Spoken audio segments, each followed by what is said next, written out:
So last year, when we were here, I think the desk was on the other side. Oh my God. Oh my gosh, I know, it's like crazy.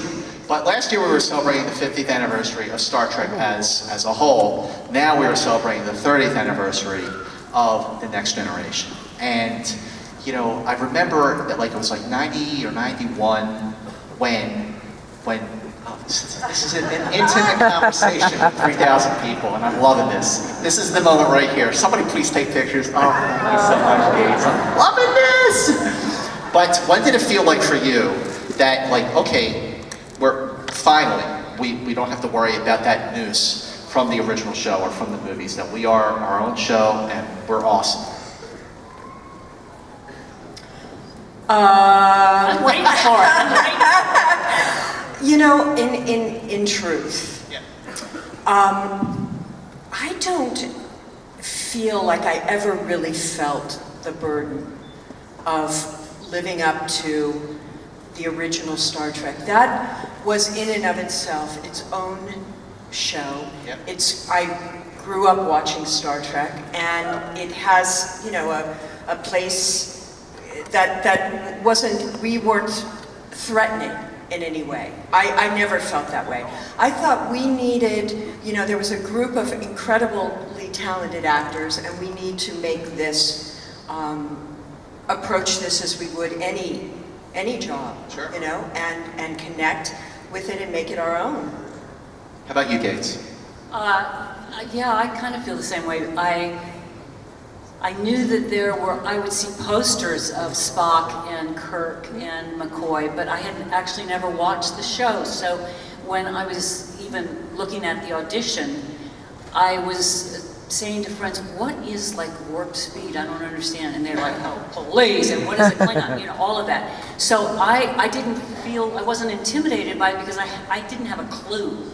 And it was really, it took me years to comprehend the importance of the show, the significance, and I'm in awe of it now, but it really has taken a few years, Well, when you were doing your auditions and you're meeting your fellow cast members, and back at that time, Gene Roddenberry was with us, and he was running the show. What were your initial conversations with him, and what was your first impression of him, just as a producer? Well, he was in the room when I first walked in and I prepared for 5 minutes and went in cold and did the audition. Oh, wow. Because at that time, I've said this many times, it was one of the three women. Nobody said, we want you for this. I don't think they really knew what they wanted. And, because it was super, super early on. And then, months later, they called me and said, could you come in and audition with Will Wheaton? And so I did. And then that was the first time I actually sat and talked to him. I talked to Rick Berman from the very first audition because Rick actually knew me from my theater in New York. He had seen me do a couple plays in New York. So he actually ran out after the audition and said, you'd be perfect for this, and I know your work, and it was really lovely. Gene just was telling me about the character on that time, and he obviously, because he had a son, there was a lot invested in him because of his own son, and having a young character and having someone play the mother. And he talked about all the aspects of the role, which were great. She was the love interest of Picard, she's a commanding officer, yada, yada, yada. And then later, he kept saying, this is something you don't understand. This is a big deal, Star Trek. This is really, And so he was very cool, an extraordinary man. Yeah. How about for you? Just as a person, as a writer-producer.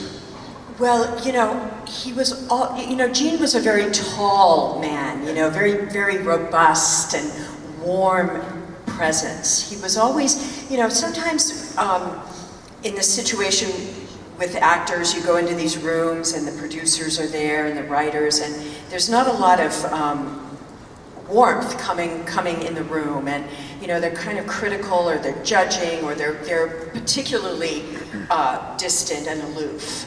But Gene was, I never got that from him, I never, and of course, you always, the name was so legendary, you know, and here you are meeting, but just a very warm human being who I always felt like we were in this together, you know. He wasn't dictatorial in any way, he wasn't commanding it was let's find this together. Do you have questions? What do you need? Interesting point. So it was really collaborative, and that is just you know, an extraordinary quality. Also very funny. I mean, he called me at one point when I didn't know whether I was going to do the show, and he said, "Hi, I'm calling you from my hot tub, and I'm in here with my incredibly beautiful wife, and you could have a hot tub like this too if you would do this show." It was pretty funny. So he was great. Yeah. Persuasive. Now, like when you're getting outfitted and everything, the first time that you all walked on set and saw each other in the Starfleet uniforms, did you kind of go like, "Oh, this is really cool"? No. No. You know, it was a series of fittings, and you know, we would see each other. So it wasn't like all of a sudden or ta-da. Yeah, it was. You know, we knew.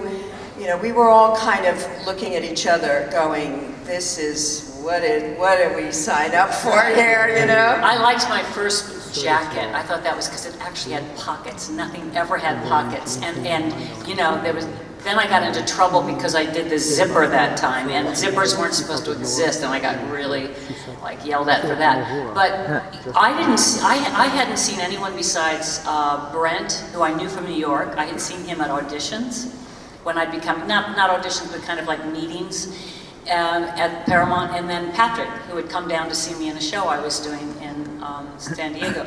So those are the only two people I saw, and Will Wheaton in the audition. So, and when I walked on, the first time that I walked onto the bridge was the first time that I actually met, like you, and met a bunch of the people. So there was so much going on at that point that I was just like, just say your lines and, you know, do the job. Well, both of you, you know, we talked about this, and I know you've talked about this many times, leaving and coming back, and you both came back during the third season.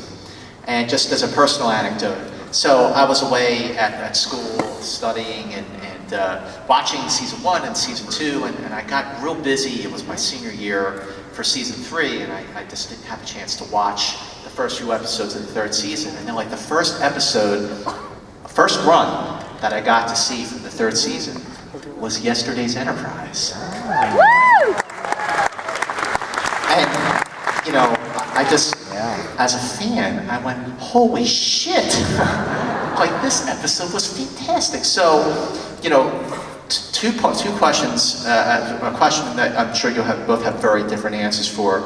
You know, Denise, you get this call, the script, whatever, we want you to come back and play Tasha again. How did that conversation happen? And you go, how am I going to do that? Right.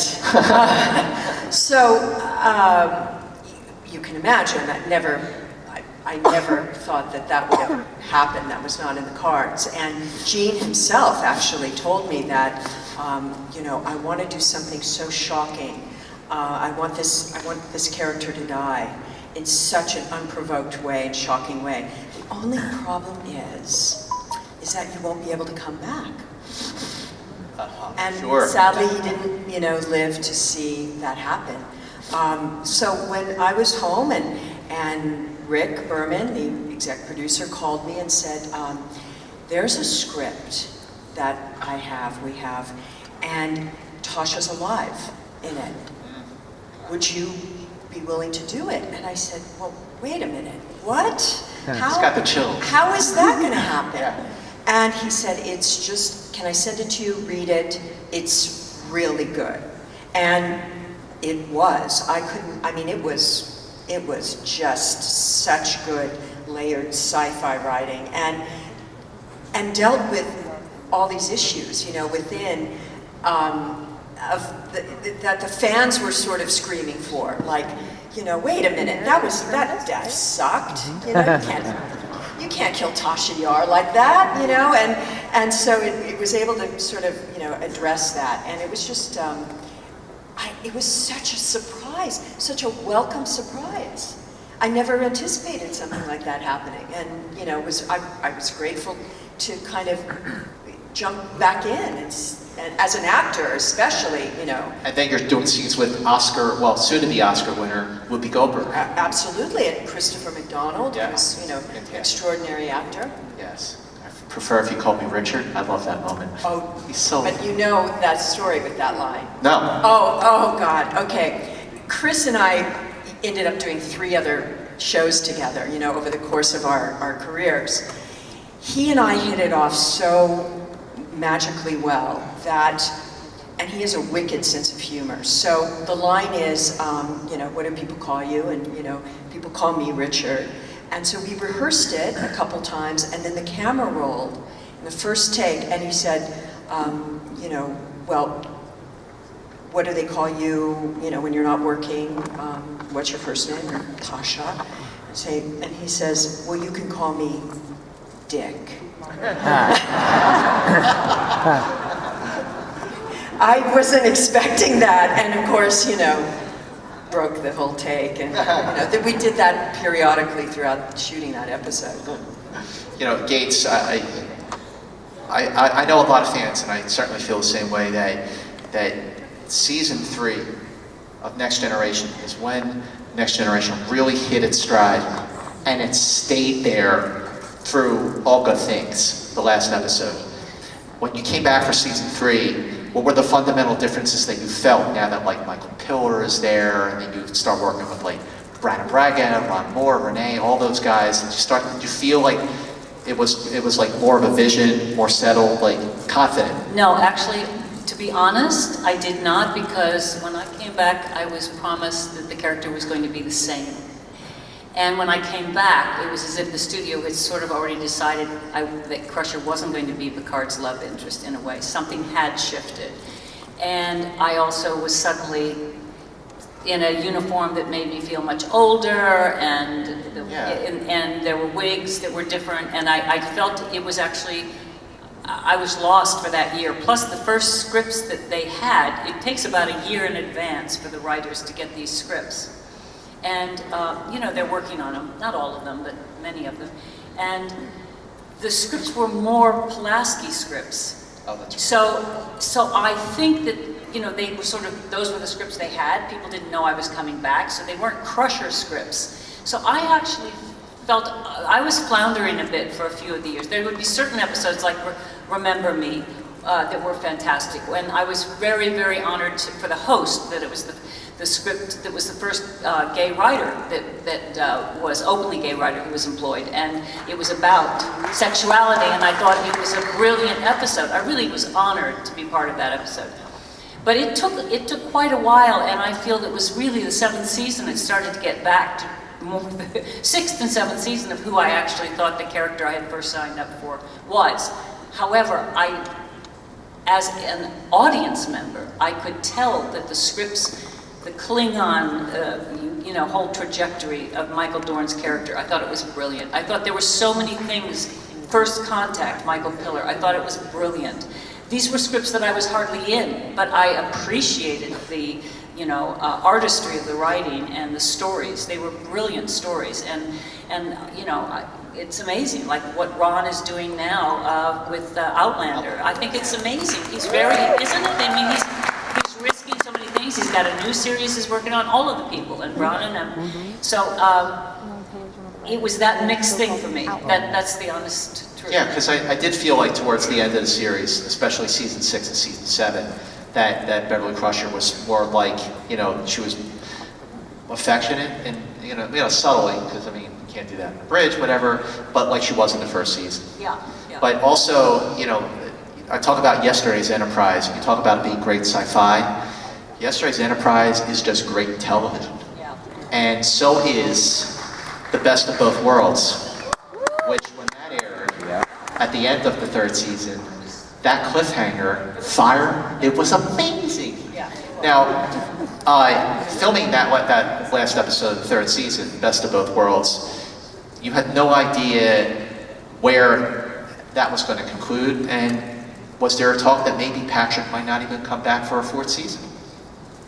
I didn't hear of that talk really, but no, I don't think so. I mean, how do you not do it? I think it was just a really good cliffhanger.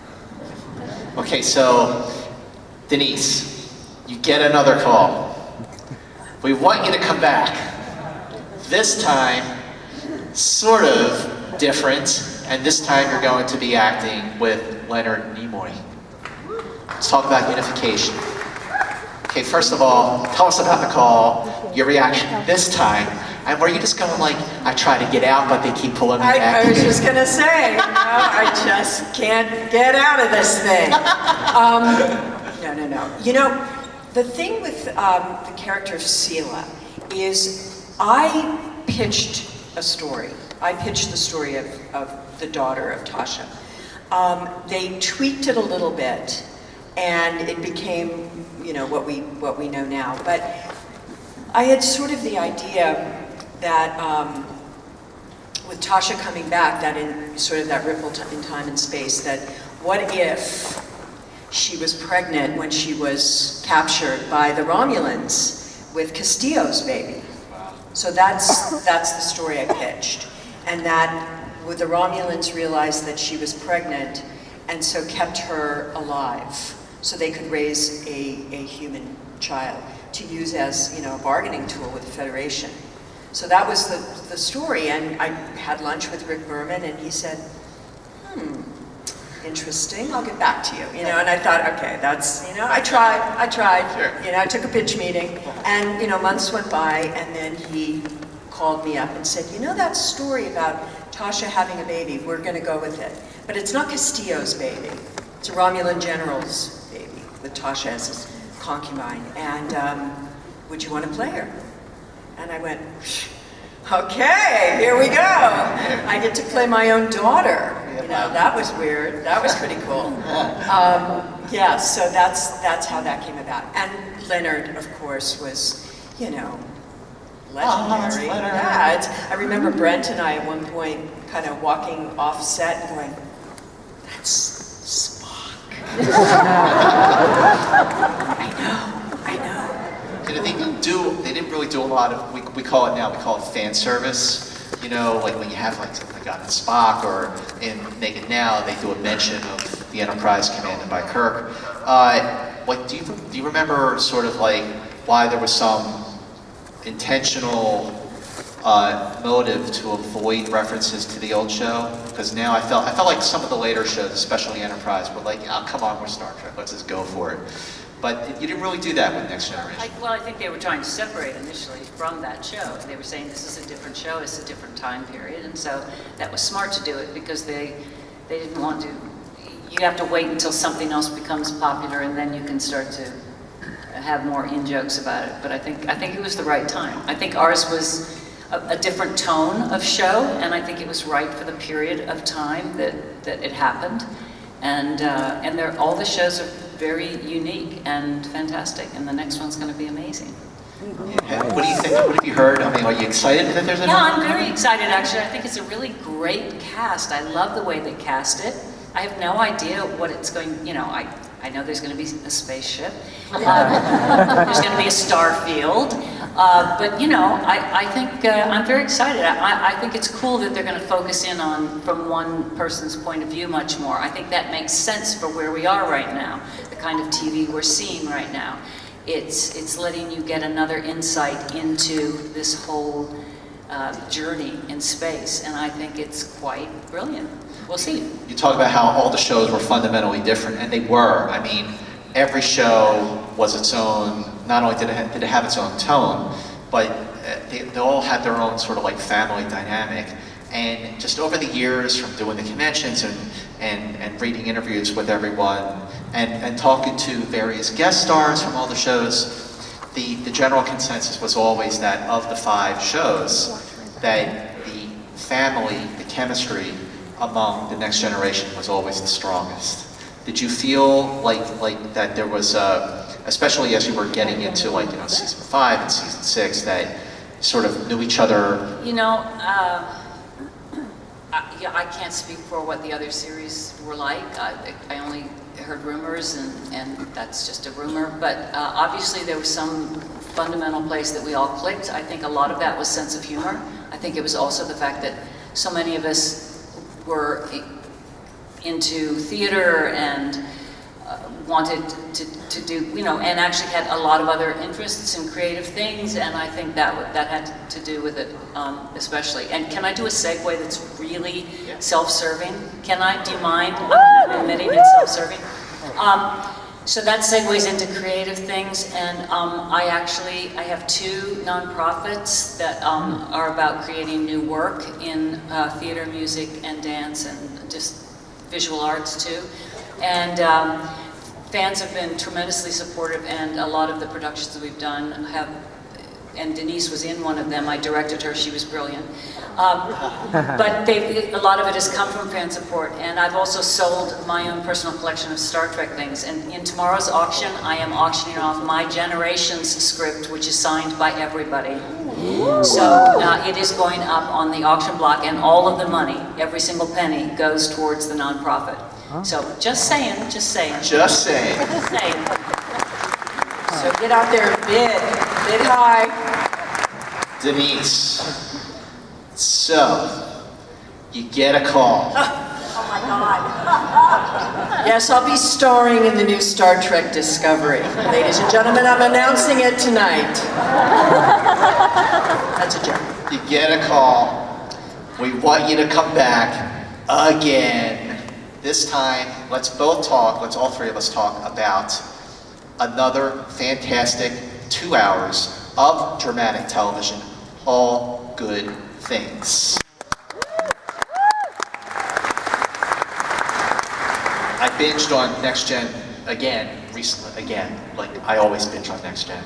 But watching All Good Things, first I thought that should have been the movie, but I also thought like, that was, you know, you're back, and this time you gotta look like you did in 1987. So, and the jumping around with the timelines and the makeup, and you know, Crusher has her own ship, and you know, like just how much? What was it? Was it bittersweet filming that when you knew, especially Gates, you were going right on to a feature? Did you have time to even mourn the show? Oh, you know, no. And I also was going right into another series, and while we were filming All Good Things, I was actually shooting something with John Wells. There was a pilot with Jane Curtin at the same time up in Portland. So no, it was so fast, and I had a 3-year-old, okay? So no time to mourn the show. I was actually so looking forward to spending time with my family and having, you know, less long hours, to be honest.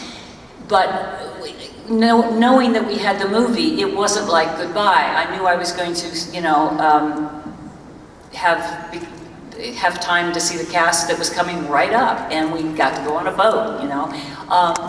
It was, though, I think the episode, the joint episode of All Good Things, I thought was such brilliant writing. I thought it was so well acted by all of the cast.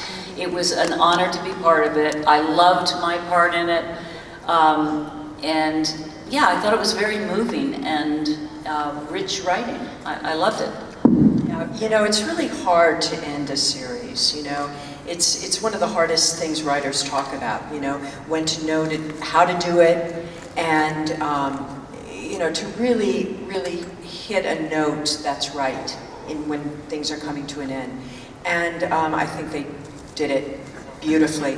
For me, it was interesting because, again, you know, I had a little bit of a different perspective, being away from it and always coming back at certain, you know, junctures of time, and checking in with everybody and sort of, you know, reading the temperature of the set and where this was at, you know. I had sort of a different kind of view of it all. And what took me by surprise was when they said, you know, oh, you know, Tasha, we're wrapping it up, and you know, there's a scene with Tasha and the captain, and I kind of went, oh, yeah, great, I got this. I know, you know, how to play Tasha Yar. And I got to the set, and I was in that spacesuit, and I was suddenly sitting next to Patrick in this capsule, and I went, holy, I don't know what I'm doing. I have no idea what I'm playing right now. It was so foreign to me and caught me so off guard. And you know, it's Patrick, you know, and you're acting the, and I'm like pretending I got this down, you know. And inside I was just simply going, I don't have a clue. Wow. Well, I mean, just that last line, you were always welcome. I mean, it's so profound. It's such a great moment that it ended on such a personal note with the crew. But Gates, I wanted to ask you about directing. You know, you got to when you finally got to direct. I know that you wanted to direct before that because other cast members got their chance. Why didn't you get the chance to direct sooner? Loaded question. Don't ask me. Ask them. I don't know. I think it was tough for. Look how many women directors we've had. I think that kind of answers it, right? I mean, she's worked with me as a director, so, you know. A fine, fine director. One of the best I've worked with, by the way. I don't say that lightly. Anyway, I was thrilled, thank you. I was thrilled to have a chance to direct because especially when it was, I loved the episode that Bronin wrote, I really did. It was different, it was not the normal Star Trek, it was not kind of this metaphor of something. It was a little more aliens, and I loved it. And how many times does a director get to direct an iguana? I kind of I felt that was a privilege. Who was a better actor, me or that iguana? Well, I really would rather not say, because I don't want to hurt anyone's feelings. You were both very colorful. Thank you. Fair enough. And Spot, you know, Marina I know had been talking about the method. Spot was definitely a method cat actor. Because, I mean, he really, Spot got into it deeply and would stay in character throughout the whole day. No, it was tough. Was always a cat? Always a cat, and it was tough, you know. But at any rate, I got to play around and do things that I had been dying to do. I had been dying to make that ship messy. I can't tell you. So I got to throw stuff on the floor because of the de-evolving and the shedding of skin, and there was, you know, I got into big trouble because I wanted to shoot some caca on the floor, and I'm always getting into trouble, what can I tell you? I don't know, but it was so much fun, and to have sick bay be so strange, and the beds piled up, and the bodies, and Michael Westmore's makeup should have won an Emmy. It was truly brilliant. Please applaud. It was so brilliant, and all of the actors were so patient because not only did it take hours to get into the makeup, but they had to hold and be in makeup. I mean, Jonathan was, you know, had to be that character for quite a while in makeup, and Dwight was fantastic, and Patty, everybody was so phenomenal. So it was so much fun, and we had the earthquake, the huge Northridge earthquake happened January, yeah. right at the same time. It was during, I think it was after the 4th or 5th day, and our crew, some of them were like, one guy was in the shower, he couldn't get out, the house had collapsed. I mean, it was like really scary, and people showed up and were still, the crew was so helpful to me. I loved Will Toms, all those people. We had such great crew people. Before we open up to the audience, I want to ask you about your fondest memories of working with David Bowie. Makes me sad to think of that. Well, he was just a genius, I thought. He was amazing. He had the greatest laugh. And, you know, when he first stepped up on set in his high-heeled boots and his wig, and he just owned it. I mean, I don't know too many men who could pull off that Goblin King when they walk on that set, and man, did he make it rock. And he really, what an amazing artist. He was so down to earth and nice and funny, and you know, to be able to teach him how to waltz and do the choreography, man, that was quite a nice memory. And Jennifer Connelly too, who was 14 at the time. Yeah, and look how amazing, I mean, she's just evolved into such an incredible actress. So it was a year of my life, and quite a year. Awesome. All right, let's open up over here. First, I just want to say that the movie was still cool, but if Sela was the main villain in Star Trek Nemesis, Ridiculous. Aw, thank you. I know, I don't know what happened there. They missed the boat on that one, I think. Second, I just want to know why both of you guys left the show and what ultimately brought you guys back. Who wants to go first? Okay, well, so let's see how I used to simplify it. It just, the first year really was kind of all over the place. And for me, it felt like I was just going to get stuck on the bridge with episodes going by one after the next, and 15-hour days, and just having nothing to do except once in a while say, "Aye, aye, Captain."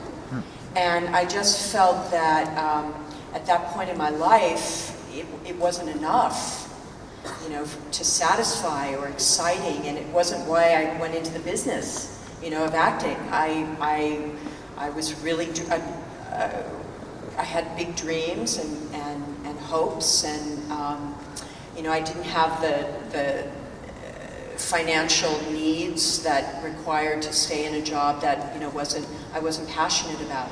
So after many months of talking to writers, talking to my fellow actors, talking to the producers, where is this going? What do you see for this character? Until finally Gene told me himself that he really wanted to stick with a formula that he knew, which was like the first original series, where the stories would really revolve around the captain, the first officer, and Data.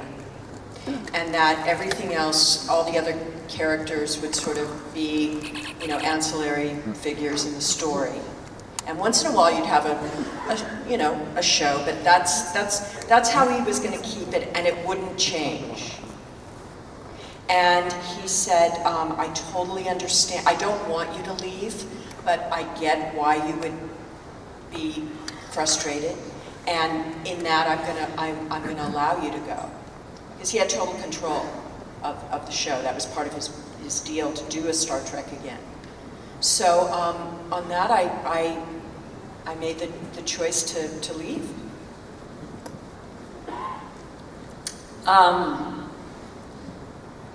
My case was different. I think there were several factors. I think actually it was, at the time, it was a very male-oriented show. And there's several things. I think once Wesley's character there was such a backlash against his character. Now there's not, because people realize the millennials are so smart and they are not afraid of technology, and they are coming up with the solutions and the answers. But at that time, people were like, "Oh, come on, how can he, save our ass episode after episode?" And actually, it very much was modeled after, I'm sure, his own son and his son's friends, who are so smart. At any rate, I had been on the faculty of a lot of universities, graduate schools, and conservatories, and I was always to speak my mind. And I think that I was intimidated, and when you get intimidated, sometimes you have your back up a little in a certain way. But I would speak up against. I spoke up against an episode I thought was racist, and I really spoke up against a couple things that I really thought were misogynistic. And I thought also that the writing was what they had between even Wesley and Dr. Crusher. Again, it was what I referred to before. I think that there could have been a richer relationship than just only on the emotional level. And one writer in particular, who was a writer-producer, I really rubbed him the wrong way. And I was very shocked to learn that this is what I've heard, that he said, either she goes or I go. So I was fired. And then there was a big outcry from fans, actually. I mean, I received thousands of letters from you.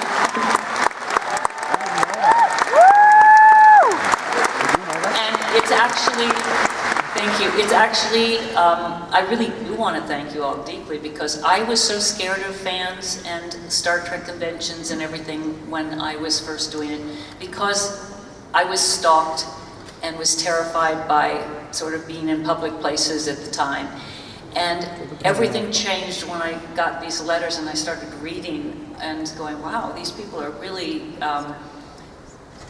so kind, and they're smart, and they're doing all kinds of different jobs, and they're talking about Crusher, and they're writing Paramount. Now, no one at Paramount would ever, especially Gene, would never say that it made any difference what the fans did. I personally don't believe that, and I will say, even if that's true, it made a hell of a lot of difference to me, so thank you. But at any rate, I got a phone call.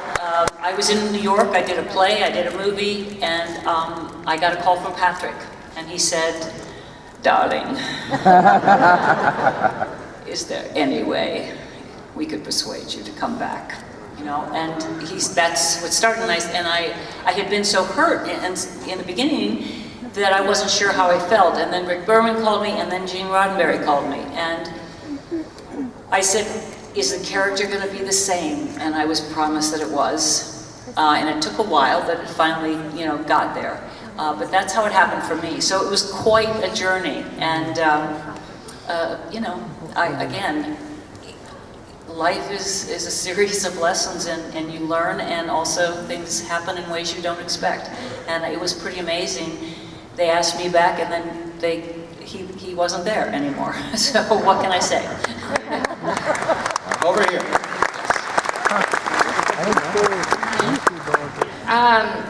I know in the series there were a lot of kind of missed connections romantically, where a relationship maybe seemed like it should happen, but it didn't.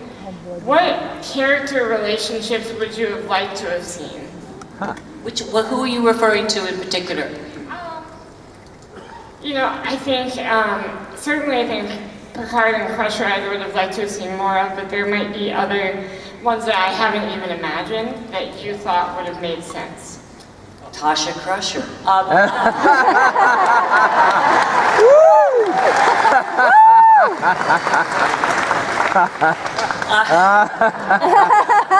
It's never too late.